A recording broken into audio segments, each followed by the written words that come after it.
¿Cómo afronta el pueblo venezolano las próximas elecciones regionales del 21 de noviembre?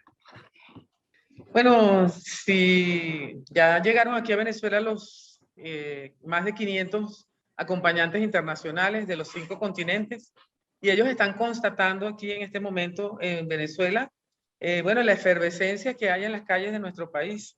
Si ojalá pudieras venir y ver aquí lo que estamos mirando nosotros y que el resto del mundo no conoce porque está censurado por los grandes medios de comunicación.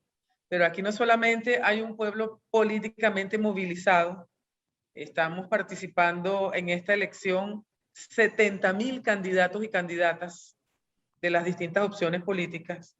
De estos 70.000 candidatos y candidatas, alrededor de 5.000 solamente son de la opción de la revolución, porque nosotros en la revolución hicimos una alianza de 9 partidos y vamos con candidatos únicos, y el resto, es decir, 65.000, son de los distintos partidos de oposición que también se están midiendo en estas elecciones. Es decir, no es como dicen en los grandes medios de comunicación, que son unas elecciones de Maduro, sino que son unas elecciones del pueblo venezolano en las que están participando las fuerzas de la revolución con una fórmula unitaria, una alianza unitaria, alianza perfecta, perdón, y las fuerzas de las distintas oposiciones también con una cantidad enorme de candidatos y candidatas. Porque tengo que decir además, para clarificar, en estas elecciones, estas son unas mega elecciones. Aquí vamos a escoger a los gobernadores o gobernadoras de 23 estados, a los alcaldes o alcaldesas de 335 municipios y a los cuerpos legislativos de ambas instancias, regionales y municipales. Por eso es que el número es tan grande, tan impresionante. Pero lo que sí es una verdad en este momento es que hay una participación de todos los sectores, que además hay un entusiasmo en las calles por la vía electoral, y que también es muy importante para nosotros decirlo, que estas elecciones se producen porque ha sido el pueblo venezolano, con su esfuerzo, con su trabajo, con su disposición y determinación, el que ha dictaminado y ha obligado a todas las fuerzas políticas del país a entrar por el camino de la Constitución, de la democracia y de las elecciones.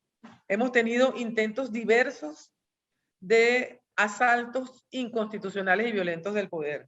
Hemos vivido en los últimos años, sobre todo desde que el presidente Nicolás Maduro asumió el poder, hemos vivido no solamente el bloqueo económico y las sanciones económicas que nos impiden el desarrollo general del país, sino que hemos vivido intentos de magnicidio, hemos vivido 2 intentos, 3 intentos de incursiones armadas en nuestro territorio, desde Colombia, desde la frontera norte marítima y desde el sur del país por el estado Apure, y hemos vivido ataques de distintas naturalezas, focos de terrorismo localizado aquí en algunas regiones del país. En fin, hemos vivido una operación para sembrarle a Venezuela una guerra que no queremos la mayoría de los venezolanos, y las venezolanas y los venezolanos de distintos colores hemos trabajado y hemos demostrado que no va a haber un cambio de régimen en Venezuela por ninguna otra vía que no sea la vía electoral.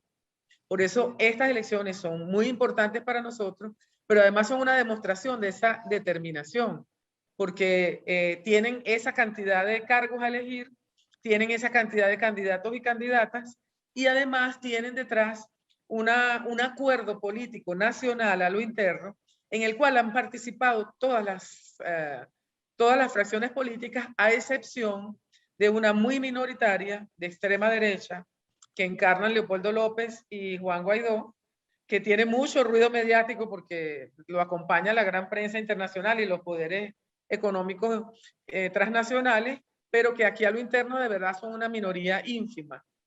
Todo el resto de la vida política del país, desde el año 2019, ha estado en un proceso de diálogo interno que derivó en estas elecciones del 21 de noviembre.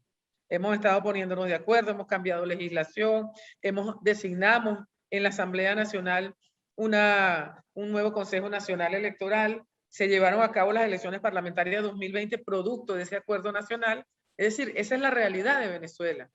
Queda solamente esa minúscula vocería política del país, que tiene repercusión en medios de prensa internacional, pero que aquí a lo interno no pueden hacer una asamblea en una plaza, esa es la verdad. No tienen cara ni capacidad para hacer una asamblea en una plaza, que sigue diciendo que aquí las instituciones son ilegítimas y que siguen diciendo que aquí no hay democracia ni libertad. Lamentablemente, y es lo último que te digo, Daniel, hay voces de la burocracia europea que se le suman. Vemos entonces cómo desde la institucionalidad burocrática de la Unión Europea se suman a seguir repitiendo esa conseja que no tiene ningún arraigo en la realidad venezolana.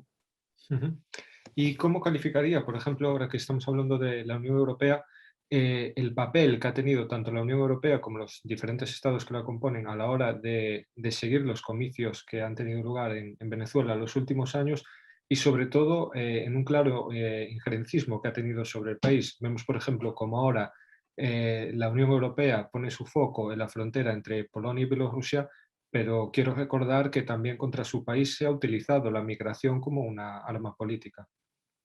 Lo primero es, Daniel, decirte que ahora está aquí una misión de observación de la Unión Europea.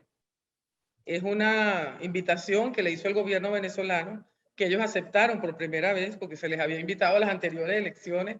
Yo soy diputada y electa en las elecciones de diciembre de 2020. Y para esas elecciones se invitó a la Unión Europea, solo que no quiso venir. En esta oportunidad están aquí, ya tienen un par de semanas, creo que 3 semanas aquí en Venezuela. Hay una gran misión que tiene 100 representantes en el país. Están distribuidos en los 24 estados y están haciendo una agenda libre. O sea, te pongo un ejemplo. Yo estaba en el estado Mérida, que es occidental, bastante lejos de la capital, en un acto político masivo, muy festivo y muy entusiasta, ¿verdad? Aquí bailamos y cantamos todo aquí en Venezuela, ¿no? Eso es una cultura. Y en medio de esa euforia nos dimos cuenta, el candidato y yo, que soy del Comando Nacional de Campaña, soy la vocera principal del comando, que había unas personas de la Unión Europea en el acto, pero no lo sabíamos. Ellos están, lo que quiero decir, es que andan libremente en todo el territorio nacional, entrevistándose con los candidatos de distintas toldas, caminando todo el país y haciendo su trabajo, ¿no? Eso es una cosa que creo que es importante que se conozca allá en Venezuela. Ya llegó la jefa de la misión, llegó el día de ayer y dio unas declaraciones donde, bueno, dijo eso, que venía funcionando muy bien el trabajo de la misión de observación. Ahora bien, para nosotros hay algo claro en Venezuela. Invitamos a la Unión Europea, así como vino también la misión de Naciones Unidas, como viene también la Comisión de Expertos Electorales de América Latina y montones de instituciones, el Centro Carter, que están aquí con nosotros en estas elecciones. Bienvenidos, nos encanta que nos acompañen, que verifiquen en terreno el espíritu de participación democrática que tiene el pueblo venezolano todo, pero las decisiones aquí en Venezuela, como en cualquier país soberano, las tomamos nosotros y nosotras. Ninguno de ellos tiene potestad, para deslegitimar o denostar de nuestro proceso electoral. Su opinión no es vinculante con nuestras decisiones. Eso tiene que quedar claro, porque lamentablemente hay, sobre todo en algunos medios de comunicación, yo estoy segura que en el pueblo español y europeo no, pero en algunos medios de comunicación y en algún liderazgo institucional, que nosotros lo llamamos de la burocracia, hay una visión eurocéntrica y hasta racista, donde creen que por la opinión de algún elemento de observación internacional se va a quitarle méritos a la elección venezolana o no se va a reconocer la elección venezolana. Lo que pasa es que en Venezuela lo decidimos los venezolanos y las venezolanas en las urnas el 21 de noviembre. Y esta es, como venimos recordando, la primera consulta de los últimos 6 años que cuenta con la participación de la mayoría de la oposición y también con observadores internacionales. No sé si nos puede describir un poco cómo ha sido ese proceso de diálogo con la oposición para lograr finalmente que encaucen una vía democrática, que por fin se presenten a unas elecciones y midan su respaldo con el pueblo venezolano. Te voy a hacer un resumen, Daniel, porque aquí la política es demasiado intensa, ¿no? La dinámica es muy rápida y entonces a veces cuesta trabajo resumir. Pero aquí en el año septiembre del año 2019, ¿verdad? Ya hace 2 años. En septiembre del año 2019 hubo una mesa de diálogo nacional que se instaló aquí en el país con participación de todos los partidos políticos, a excepción de esa extrema derecha de la que te he venido comentando, que fundamentalmente lidera los partidos Voluntad Popular, que es de Leopoldo López, y Primero Justicia, que es de Enrique Capriles Radonsky, con distintas variaciones, ¿no? Esa mesa de diálogo nacional, participé personalmente de esa mesa de diálogo nacional, allí nos reunimos los distintos partidos políticos, acordamos hacer modificaciones a la ley electoral, acordamos abrir una ruta para las elecciones parlamentarias de 2020, acordamos hacer un frente común para contrarrestar las sanciones y el bloqueo económico, y acordamos un frente común para la defensa de los derechos de Venezuela en el territorio Esequibo. Bueno, a partir de allí se llegó al proceso electoral 2020, en el cual participó todo el mundo, ¿verdad?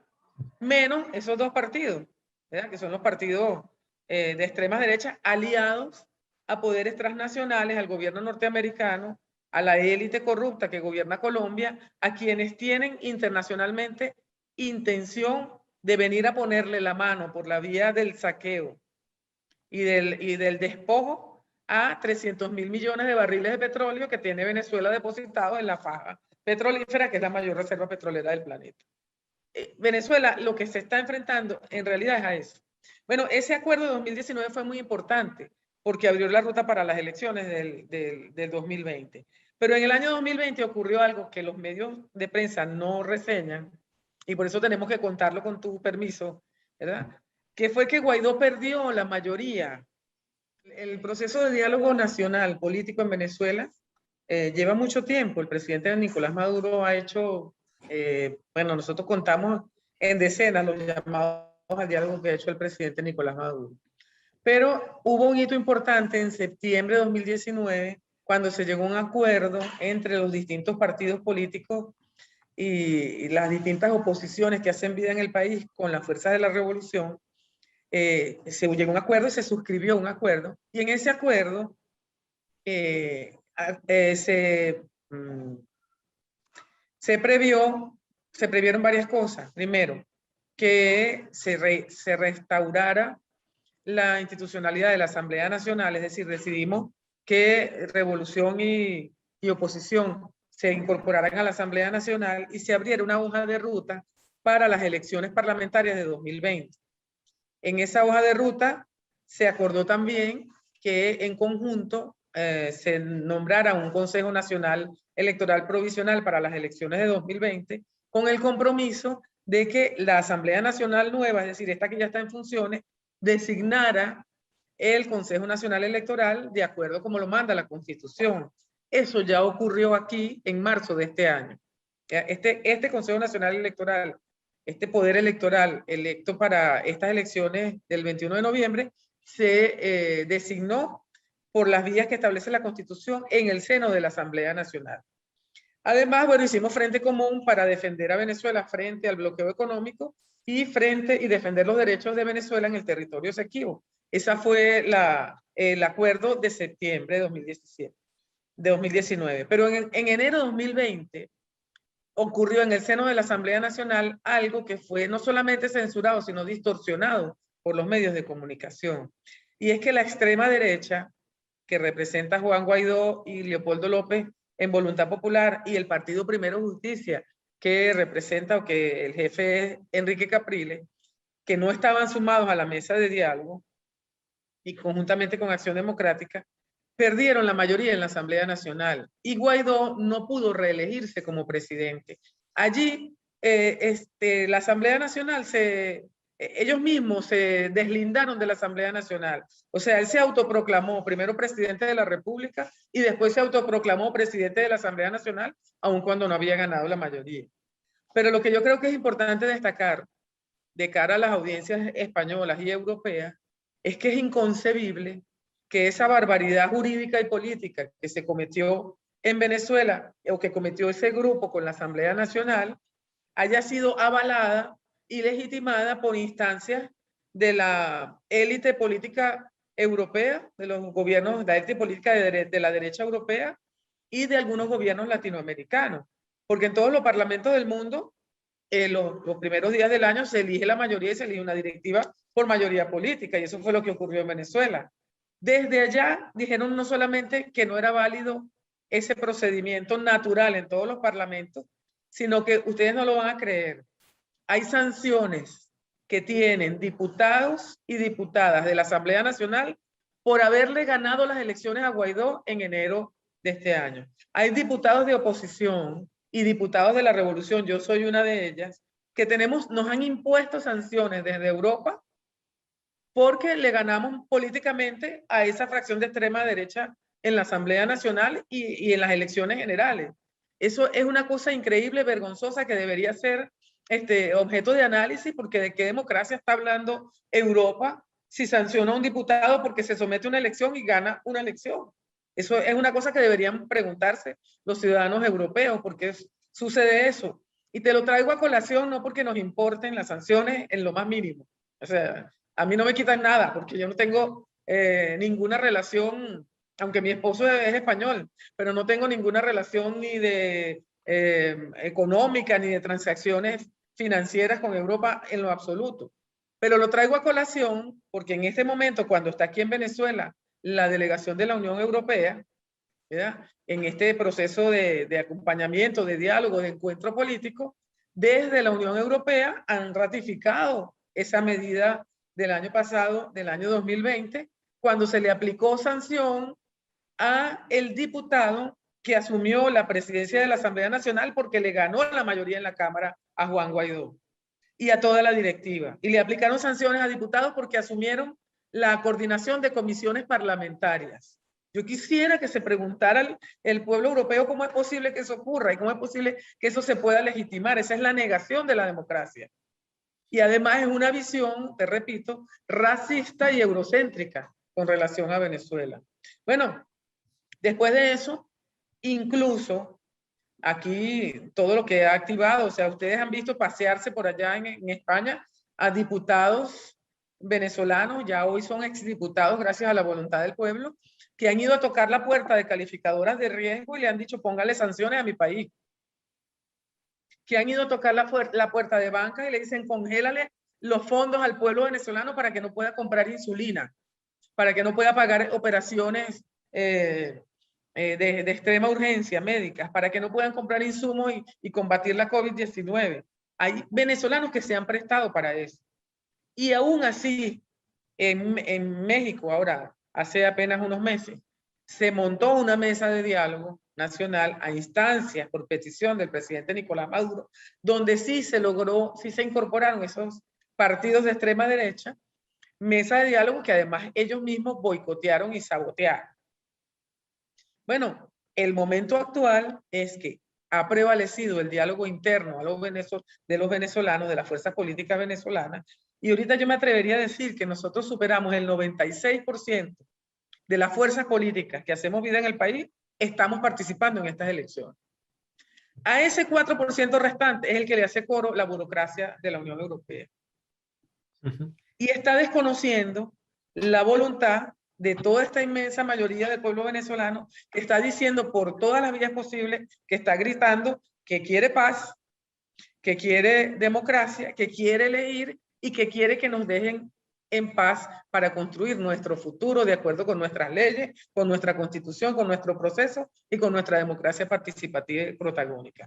Toda la historia de la dictadura, del régimen ilegítimo y toda esa farsa teatral que montaron es simplemente una excusa mediática, simbólica, para ejecutar lo que ya han ejecutado parcialmente contra Venezuela, que es Estados Unidos, el gobierno de Donald Trump, coludido con estos políticos de extrema derecha que no quieren a su país, intentan y ejecutaron una medida para robarle a Venezuela Citgo.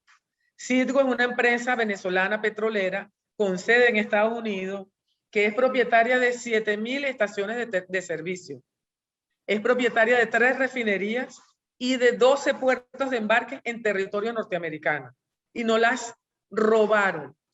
Es decir, Juan Guaidó y Donald Trump firmaron una orden, hicieron una una componenda jurídica para quitarle a los venezolanos ese bien. Y lo mismo hicieron con otra empresa similar que produce fertilizantes en Colombia y que es la tercera empresa mayor distribuidora de fertilizantes en Colombia, que todos sabemos que es un país agrícola. Bueno, eso es lo que está ocurriendo en Venezuela. Sin embargo, el diálogo nacional ha prevalecido y se están dando hoy las elecciones. Y hay un dato más que te quiero dar. Aunque digan que no participan, Leopoldo López y su camarilla, Juan Guaidó, que es el protegido de Leopoldo López, y los otros partidos, hay candidatos de esos partidos que ahorita se están midiendo incluso para gobernación, que vienen de esos partidos, aunque no se presenten con su tarjeta, se presentan por la vía, por otras vías, con alianzas con otros partidos, pero que están participando en las elecciones, porque yo creo, Daniel, para cerrarte este segmento, yo creo que ya las cartas están echadas. O sea, el pueblo venezolano se ganó su derecho a la paz. Nos lo ganamos en la calle, trabajando, pero día a día. Nos ganamos el derecho a la paz y nadie va a detener el proceso electoral, por mucho que hablen y hagan informes y apliquen sanciones de esas ridículas, hagan todo lo que sea. Nadie va a detener este proceso, porque eso es lo que queremos aquí, a lo interno, es lo que queremos aquí en Venezuela. Nosotros logramos un estatus de vida con el comandante Chávez y con el trabajo colectivo de todos, que nos convirtió en el tercer país con mayor matrícula universitaria de la región. Nosotros tenemos educación gratuita desde el preescolar hasta la universidad. Aquí había un programa de turismo internacional subsidiado por el gobierno.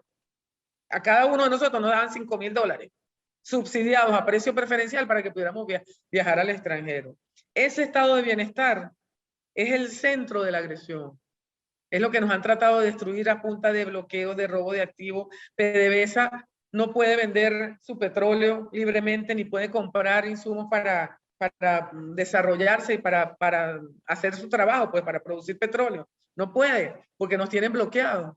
Cada transacción nos cuesta el triple en tiempo y en dinero, ¿ya? Porque nos están boicoteando ese estado de bienestar, pero nosotros lo conocemos, porque lo hicimos, lo tejimos. Y estamos determinados a recuperar, con o sin la Unión Europea, con o sin el gobierno de Norteamérica. Aquí si algo ha ocurrido que nos llena de mucho orgullo es que nosotros hemos sabido acomodarnos en medio de la agresión y hemos sabido reinventarnos. Y ahorita nosotros estamos produciendo gasolina, estamos produciendo petróleo, estamos produciendo lo que comemos. Tenemos una soberanía que antes no teníamos, cosas que hemos ganado en esto. La pandemia, por ejemplo, Venezuela tiene una incidencia bajísima de muertes por COVID. Aquí no hubo emergencia sanitaria, en realidad no la hubo. Y no la hubo, ¿por qué? Porque nos enseñó la agresión, nos llevó a profundizar nuestra democracia participativa y protagónica. Nosotros estamos en las calles desde siempre. En la pandemia creamos brigadas populares de prevención y nos fuimos a recorrer las 240,000 calles del país, que las tenemos mapeadas. Y tenemos un responsable del partido en cada una de ellas. A buscar focos de contagio, donde estaban los contagiados, a hacer la medida de prevención, a llevar los insumos, y aquí no hubo una emergencia sanitaria.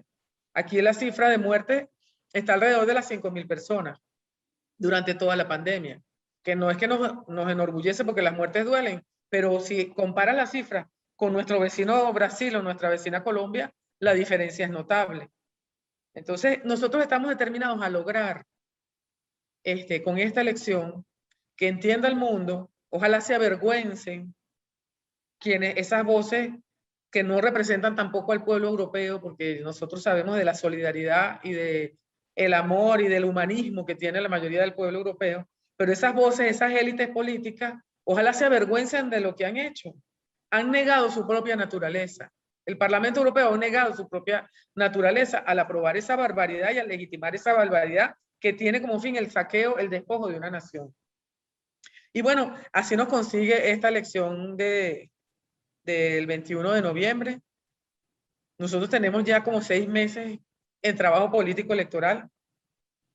Y digo que tenemos como 6 meses en trabajo político electoral porque nosotros fuimos a un proceso de renovación de liderazgo y de elecciones primarias previo a estas elecciones, unas elecciones por la base, que tendría que contártela más en detalle, pero que llevó a una renovación del liderazgo de la revolución.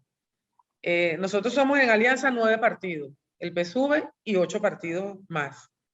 El PSUV hizo elecciones primarias y en esas elecciones el 92% del liderazgo, incluidos gobernadores y alcaldes y legisladores que están en funciones actualmente, el 92% fue desplazado por un nuevo liderazgo.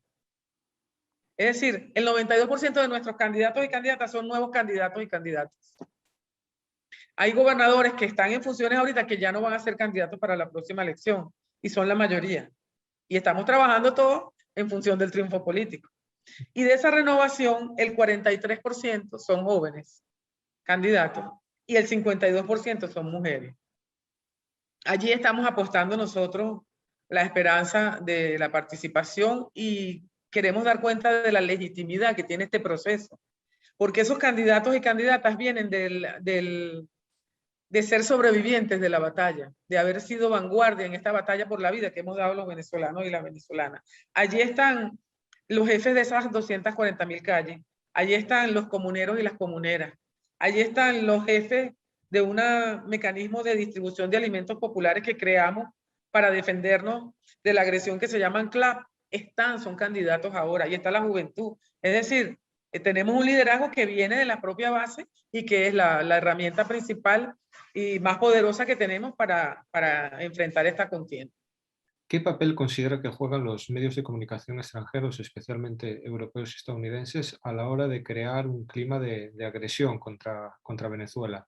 Vemos como quizás Leopoldo López o el propio Juan Guaidó tienen una sobrerepresentación total, absoluta en esos medios de comunicación y transmiten una imagen de la política venezolana totalmente distorsionada. No sé qué opinión le merece el tratamiento informativo por parte de estos medios.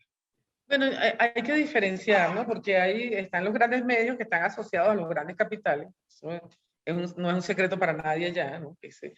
Estos grandes medios son transnacionales de la información, que viven del dinero de sus patrocinantes, que son las transnacionales del petróleo, las transnacionales de la guerra, que están detrás de todo este plan de agresión contra Venezuela. Y por otro lado, están muchos medios como este por el que nos estamos comunicando ahora, que de verdad han hecho una tarea fenomenal, espectacular, gigantesca, para para romper ese bloqueo mediático, para romper esa censura universal y para llevar la verdad de Venezuela a muchas instancias. Pareciera que somos pequeños, pero somos muchos, ¿no? Y hemos logrado hacer nuestro trabajo. Aquí ha pasado cosas, te cuento, Daniel, que seguramente ustedes lo siguieron, porque yo quiero además agradecer desde Venezuela el trabajo que hacen los medios de comunicación alternativos y populares, así como el que ustedes llevan, y la otra comunicación, la de verdad. Pero aquí han pasado cosas como el 28 de febrero del año 2019, la muy promocionada Batalla de los Puentes, cuando se fue Juan Guaidó con gente armada, con el ejército colombiano, con paramilitares colombianos a tratar de atravesar nuestra frontera territorial. O sea, eso era una incursión armada, una intervención armada contra Venezuela, que le pusieron nombre, le pusieron todo un ropaje farandulero o de farándula política, que había un concierto y que era ayuda humanitaria, pero en realidad, y eso se descubrió gracias al trabajo que ese día hicimos. Primero, los que estaban allí, eran 13 medios de comunicación, porque lo contamos del lado de la frontera venezolana y 300 del lado de la frontera colombiana. Allá estaba el secretario general de la OEA, muy desprestigiado ahora. Estaba el presidente de Chile, también muy desprestigiado ahora, y otros presidentes, el presidente de Colombia. Y de este lado estábamos nosotros resistiendo el pueblo venezolano. Allá había un concierto con los artistas que son premio Grammy y los del top 10 de la farándula. Y de este lado había la cultura popular venezolana, que se fue con sus cuatro y sus tamboras también a defender allá.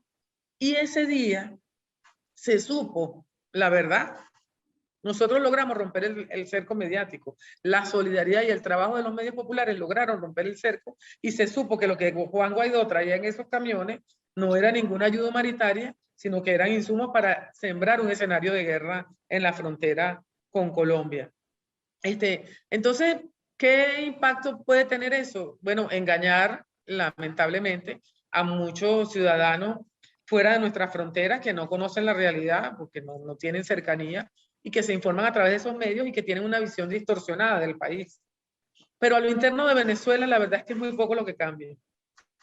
Aquí nosotros tenemos una red de organización popular, que es una red de comunicación popular y que también hace su trabajo y no permite que ese tipo de campañas ya tengan mella en el pueblo venezolano.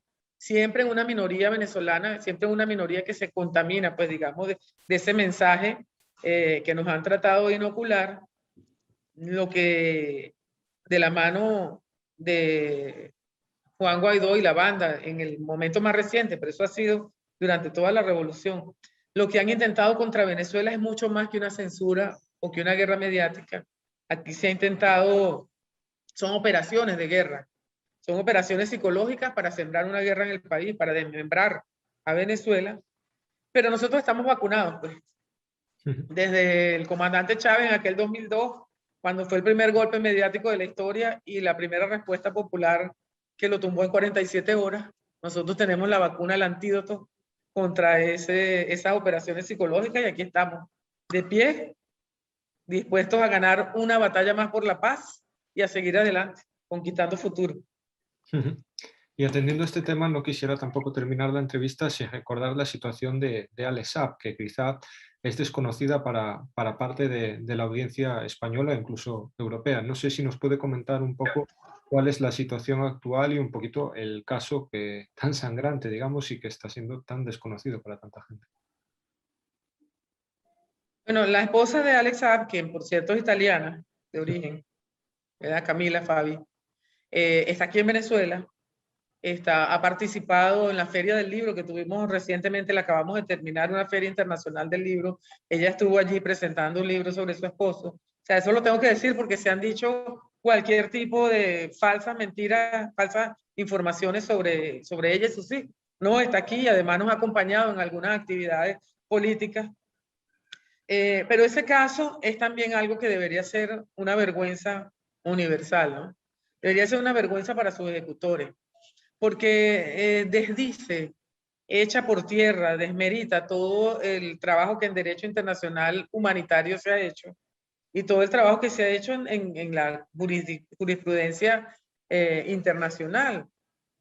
Mira, Alex Saab hizo un trabajo para nosotros los venezolanos y las venezolanas que es extraordinario y que le agradecemos mucho. Te voy a poner clarito el ejemplo para no irnos por la parte jurídica, porque estamos hablando entre comunicadores y yo sé que así se entiende mejor. Hay un banco portugués que se llama Novo Banco, que retuvo, entre comillas, para mí, se agarró, se robó, porque es un dinero producto de los venezolanos y nadie tiene por qué retenerlo, ¿verdad? Pues nosotros lo trabajamos y lo depositamos allí. Una cantidad de dinero que se pasaba desde Citgo, la empresa que nos robaron, a través de ese banco, para atender programas médicos de emergencia en Venezuela. Es decir, a través de ese banco se pagaban operaciones de trasplante de médula que se hacían en Italia, que se dejaron de hacer y produjeron la muerte de niños venezolanos, y se compraban insumos, por ejemplo, para los pacientes renales.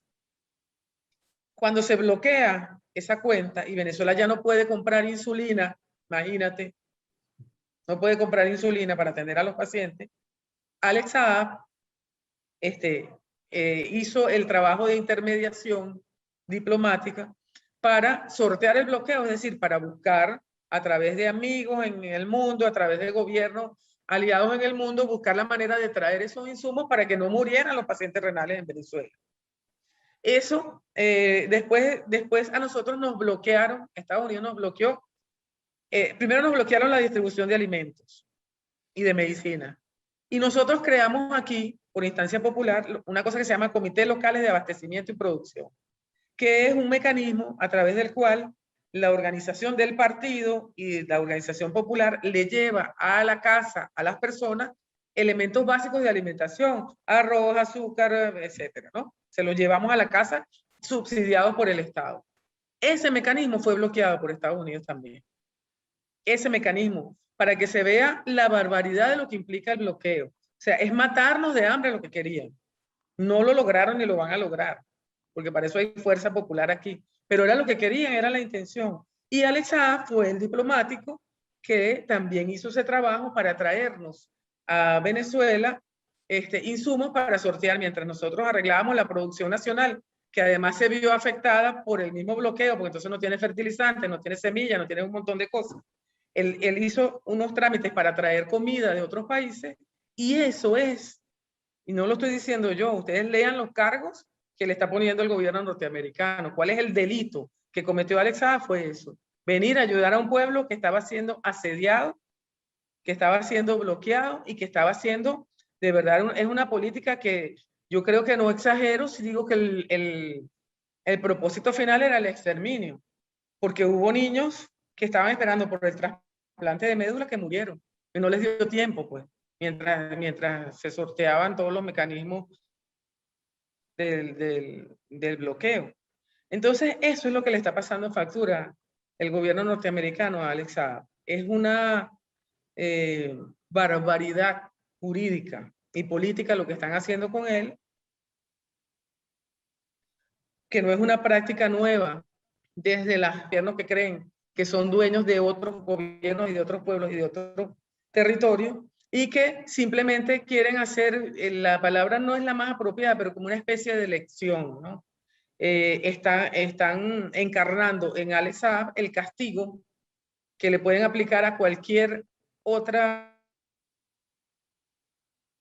persona o instancia que intente mediar por el pueblo venezolano y que intente hacer relación directa, además legítima, con el pueblo y el gobierno de Venezuela. Eso es lo que está ocurriendo. A Alex Saab lo secuestraron en Cabo Verde en una misión diplomática teniendo credencial diplomática venezolana, lo apresaron ilegalmente, lo torturaron, le rompieron toda la dentadura superior a golpes. Luego lo llevaron a Estados Unidos en una acción que no es una extradición, porque no existe un tratado de extradición entre Cabo Verde y Estados Unidos, eso no existe. Es decir, lo que se produjo, el traslado a Estados Unidos, ni siquiera tiene base jurídica verdadera. Simplemente llegó un avión norteamericano y lo extrajo, se lo llevó. Y ahora lo tienen detenido en Estados Unidos también de manera ilegal. Pero el propósito es simplemente mandar el mensaje que quien ayude a Venezuela le va a pasar lo mismo. Por eso nosotros tenemos un frente de defensa aquí. Se está abriendo, por cierto, ahora una página web. No tengo lamentablemente la dirección, pero te la voy a enviar donde se está contando toda esta historia, donde se están montando también todos los elementos jurídicos y toda la ola de solidaridad que se ha venido despertando a medida que se conoce la verdad de ese caso. Nosotros queremos decir que ya Venezuela ha recibido mensajes de solidaridad y acciones de solidaridad, no solamente de individualidades, sino también de colectivos que en el mundo dicen, bueno, ya basta, eso no puede ocurrir porque es un mal precedente para la humanidad, es un retroceso en los derechos políticos y sociales y jurídicos de la humanidad. Desde aquí me sumo a título individual y también como medio a pedir la liberación de Alex Saab, porque como dices, creemos que no solo es un caso concreto, sino que sienta unos precedentes totalmente muy peligrosos para las relaciones internacionales. Y ya para terminar, me gustaría, conociendo un poquito que esto puede sentar un precedente, un antes y un después en la relación política interior en Venezuela y quizá también en su proyección internacional, no sé cómo afronta la revolución bolivariana el futuro, cómo se afronta el lunes después de las elecciones desde la militancia y también desde el partido y sus representantes. Tenemos que ser mejores de lo que fuimos hasta ahora. Tenemos que crear un nuevo Estado para poder defendernos y para poder crecer y avanzar en medio de la situación que sabemos no va a cesar en lo inmediato, porque tenemos un sistema capitalista en crisis que necesita succionar nuestros recursos minerales que son extraordinarios, gigantescos, para sobrevivir. Entonces sabemos que eso no va a cesar. Pero entonces nuestra solución es cada vez más democracia participativa y protagónica. Aquí en el país, en el Parlamento, estamos ahora debatiendo la ley de las ciudades comunales. Aquí existen ya 3.000 comunas constituidas, que es esta forma de organización popular, de agregación y organización popular que le da al pueblo su autogobierno, pues en una forma muy general y muy injusta de explicarlo, eso es mucho más profundo, pero no nos da tiempo en la entrevista. Entonces, hay 3.000 comunas que se escogen, se hacen sus elecciones, escogen sus cuerpos legislativos y sus funcionarios a lo interno, también tutoreados por el Consejo Nacional Electoral. Es decir, la misma instancia, el mismo poder que va a regentar las elecciones del 21 de noviembre, supervisa y certifica las elecciones de una comuna. Y tenemos 3.000. Pero esa organización comunal que fue idea del comandante Chávez, que ya tiene estas 3.000 comunas registradas, tiene que crecer hacia otras formas de gobierno. Nosotros estamos creando un Estado que supere al Estado burgués tradicional, democrático burgués que tenemos, que heredamos de la Cuarta República, y se ha venido construyendo a lo largo de estos 20 años poco a poco. Entonces, ahorita vamos en una etapa que todavía le falta mucho camino, en el que estamos aprobando la ley de parlamento comunal para que esas comunas tengan su cuerpo legislativo y de ciudades comunales para agregar en un territorio todas estas formas de gobierno popular de manera organizada, de manera más armónica y más relacionada con las demandas del pueblo. Eso es una solicitud, un mandato que dejó escrito el comandante Chávez en el año 2011 en las líneas estratégicas de acción política, cuando nos pidió que pasáramos de ser una poderosa maquinaria electoral, que lo somos, a ser un partido de masas que se imbricara con las necesidades más sentidas de la población. Hemos venido avanzando en eso, a pesar de todo, no se detiene, porque nosotros somos una revolución, somos mucho más que un gobierno, ¿no? Y estamos en ese proceso creando estas nuevas formas de gobierno para que ese modelo de Estado que le damos a España, por cierto, ¿verdad? Donde se divide entre Estado nacional, gobiernos regionales, municipios, parroquias, etcétera, que viene de esa figura, ha venido evolucionando desde la colonia más o menos con la misma estructura. Pero que llegó un momento en que se desvinculó el gobierno o las formas de gobierno de las demandas de la población. Donde se decide, un gobierno puede decidir, por ejemplo, ustedes lo sufren mucho allá, la tasa de alquileres o la tasa de servicios públicos, que entiendo tienen ustedes allá un problema ahora con la electricidad y etcétera, el pago de estos servicios, y eso está desvinculado a la decisión del gobierno representativo con la demanda del pueblo que eligió ese gobierno. Nosotros estamos construyendo otro tipo de democracia, donde estas cosas tengan que, de manera obligada por la ley y por la condición, tengan que manejarse de forma colectiva. Y bueno, vamos avanzando hacia allá. Queremos que después de esta elección de 2021, el paso siguiente en el 2022 sea avanzar hacia esa forma de gobierno que además nos va a permitir en lo local superar los embates de la agresión. No es que esté surgiendo esa forma ahora, ya existe en Venezuela. Aquí existen parlamentos comunales ya. Así como se crearon los CLAP para el tema de la alimentación, aquí las comunas han creado sus parlamentos comunales. Simplemente le estamos dando forma jurídica a una manera de gobernar que ha venido evolucionando al calor de toda esta revolución, pero que nos va a permitir preservar una cosa que para nosotros es fundamental, que es la soberanía. Que nosotros podamos, desde Venezuela, con nuestros recursos, con nuestra identidad y con nuestros valores, decidir nuestro futuro y tener las herramientas para hacerlo, sin importar lo que pase, o lo que pase, o lo que intenten hacernos desde el exterior. Ese es nuestro propósito. Pues nada, agradecerle muchísimo que nos conceda esta entrevista, la claridad que creo que va a arrojar otro punto de vista sobre la política en Venezuela, y desear que la jornada electoral se transcurra con normalidad y que el pueblo venezolano, por supuesto, decida, como siempre lo ha hecho, en libertad.